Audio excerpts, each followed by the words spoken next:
Assalamu alaikum, bienvenue sur Vérité Din. Un jour, le prophète Muhammad, paix d'Allah sur lui, a dit que la meilleure charité est celle donnée en secret. Ces paroles de sagesse islamique nous rappellent l'importance de la vie privée et de la discrétion dans divers aspects de notre vie. Ainsi, dans cette vidéo, nous allons explorer ensemble les 5 choses que vous ne devez jamais révéler à personne. Première chose, votre peur. Au sein de la riche mosaïque des enseignements islamiques, il existe une croyance inébranlable selon laquelle certains aspects de nos pensées et de nos préoccupations les plus intimes doivent rester secrets. Et la peur en fait sans aucun doute partie. La justification de ce principe sacré réside dans la ferme conviction qu'Allah le Tout-Puissant, le plus compatissant et le plus miséricordieux, est le seul qui mérite vraiment d'être au courant de nos angoisses les plus profondes. En tant que croyants, il nous incombe de nous tourner vers lui dans les moments de détresse pour rechercher sa direction divine et son soutien illimité afin de surmonter les innombrables défis de la vie. Lui seul peut véritablement soulager nos peurs et nous apporter le réconfort. Lorsque nous nous approchons de lui pendant que nous sommes angoissés, nous renforçons notre lien avec le divin en nous appuyant sur sa sagesse et sa grâce infinie pour éclairer notre chemin et nous fournir la résilience nécessaire pour affronter les tribulations de la vie avec une foi et une confiance inébranlables en lui. À l'inverse, révéler nos peurs aux autres peut entraîner des conséquences néfastes, telles que nous exposer à une négativité excessive ou à des préjudices, car tout le monde ne peut pas réagir avec l'empathie, la sagesse et la compréhension inébranlable que possède Allah envers ses créatures. Deuxième leçon, ne révélez jamais vos péchés. Dans les enseignements de l'islam, il est de la plus haute importance de comprendre que confesser ses péchés à une autre personne est considéré comme un grand péché en soi. L'islam encourage les individus à rechercher un repentir sincère auprès d'Allah, le plus miséricordieux et le plus compatissant.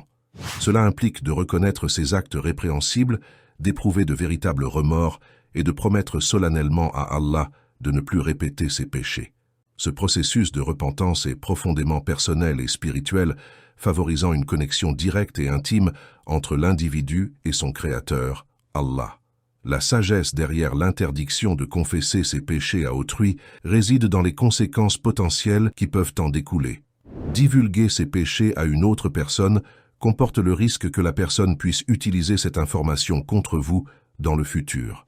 Il est donc fortement conseillé en islam de maintenir la confidentialité de ses péchés et de les confier uniquement à Allah. C'est à Allah seul qu'on cherche le pardon et le soutien sur le chemin vers la droiture et la croissance spirituelle, en reconnaissant qu'il est le pardonneur et la seule source d'une miséricorde illimitée. Troisième leçon, gardez secret vos bonnes actions.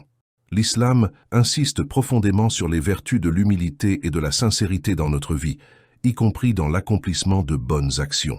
Chaque fois que nous nous efforçons de commettre des actes de bonté, de charité et de droiture, notre religion veut que ces actes ne soient pas ouvertement révélés pour rechercher l'admiration ou la reconnaissance des autres. Ce principe sacré trouve son fondement dans les enseignements du prophète Muhammad, que la paix d'Allah soit sur lui, qui nous a sagement enseigné que la meilleure charité est celle donnée de façon discrète.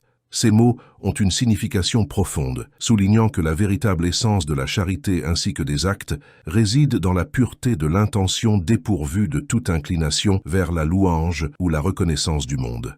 En gardant nos bonnes actions discrètes, nous nous alignons sur les enseignements de l'islam où le but ultime est de rechercher l'approbation et la bienveillance de notre Seigneur Allah seul.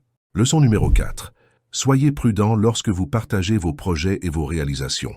Dans le cadre des enseignements islamiques, ce principe exhorte les musulmans à faire preuve d'une discrétion méticuleuse lorsqu'il s'agit de divulguer leurs projets et leurs réalisations aux autres.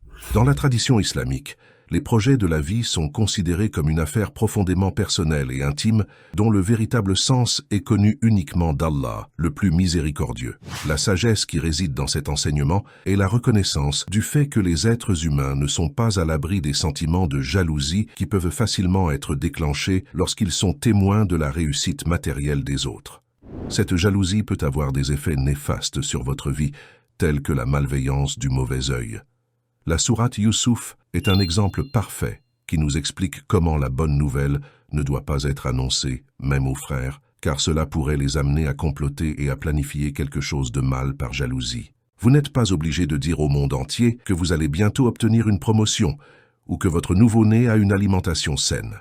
Peu importe à quel point certaines personnes sont bonnes, le mauvais œil est très fort et peut considérablement affecter votre vie ainsi que celle des personnes que vous aimez. L'islam reconnaît profondément les complexités de la nature humaine, mais il encourage ses adeptes à faire preuve de prudence et de discrétion et de laisser le monde découvrir par lui-même quand le succès arrive.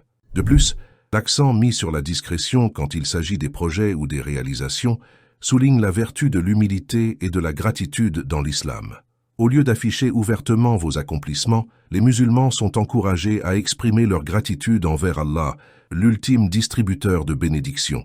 Cette expression de gratitude envers Allah se manifeste souvent par des actes de charité, de générosité envers ceux qui en ont besoin. 5e et dernière leçon. Ne divulguez pas votre secret familial. Dans cette leçon noble, nous approfondissons l'importance primordiale de sauvegarder nos secrets de famille dans les limites de notre cercle familial, reconnaissant que les liens que nous partageons avec les membres de notre famille comptent parmi les relations les plus précieuses et les plus durables de notre vie. La famille est souvent considérée comme la pierre angulaire de la société et joue un rôle central dans notre bien-être émotionnel et notre développement personnel. Préserver le caractère sacré de nos affaires familiales devient donc un impératif éthique et pratique. Notre famille n'est pas seulement notre principal système de soutien, mais aussi le dépositaire de nos expériences, défis et triomphes les plus intimes.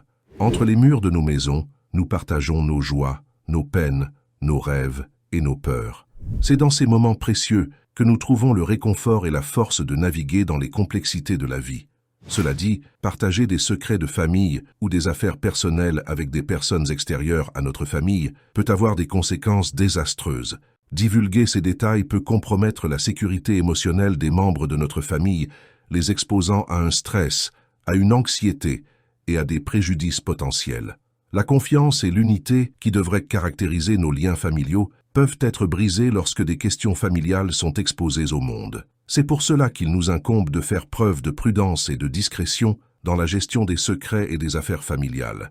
Garder nos affaires familiales confidentielles est une marque de respect et d'amour envers les membres de notre famille, ainsi que de notre engagement envers leur bien-être. Cependant, bien qu'il soit vital de maintenir la confidentialité, il peut arriver que partager une affaire familiale avec des personnes dignes de confiance s'avère nécessaire pour rechercher des conseils, du soutien ou la résolution de problèmes. Dans ce cas, il est essentiel de faire preuve de discernement et de s'assurer que les personnes vers qui nous nous tournons sont vraiment crédibles et ne peuvent pas nous trahir. Pour conclure, l'islam met fortement l'accent sur le maintien de l'intimité et de l'humilité dans divers aspects de la vie. Les 5 points que nous venons d'aborder dans cette vidéo soulignent l'importance de garder certaines choses entre soi et Allah. Qu'il s'agisse de peur, de péché, de bonnes actions, de rêves, de secrets de famille ou de projets, les enseignements islamiques encouragent les individus à se confier au Créateur seul, à rechercher le repentir et à maintenir un sentiment de modestie. Puisse Allah nous accorder une bonne compréhension, ainsi que la capacité de mettre en pratique les enseignements islamiques. Assalamu alaykoum.